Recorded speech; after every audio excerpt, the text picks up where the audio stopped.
n equal to 1 2 3 डट डट डट डट এই ক্রমর 276তম 276তম অঙ্ক কেতে ହେବ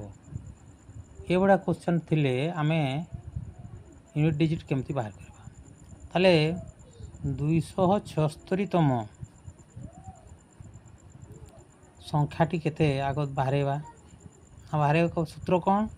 276 प्लस 108 बाय 3 जेहेतु तीन अंक विशिष्ट संख्या तेणु ये 3 रे डिवाइड करवा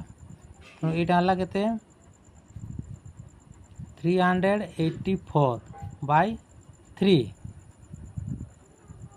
दैट इज इक्वल टू 128 तेणु 176तम अंकटी केते होची ना 128 तेणु तार एकक स्थान रे केते रहउची 8 रहउची 8 होची हला ताले एठू क्यों जानले जदि दुई अंक विशिष्ट संख्या कहितो क्रम रे ताले आमे एठी 9 ऐड करबा जदि एठी तीन अंक विशिष्ट संख्या